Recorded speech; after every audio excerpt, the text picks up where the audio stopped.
الرحمن علم القرآن خلق الإنسان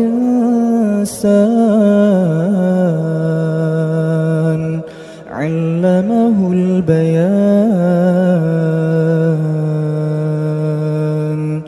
الشمس والقمر بحسبان والنجم والشجر يسجدان والسماء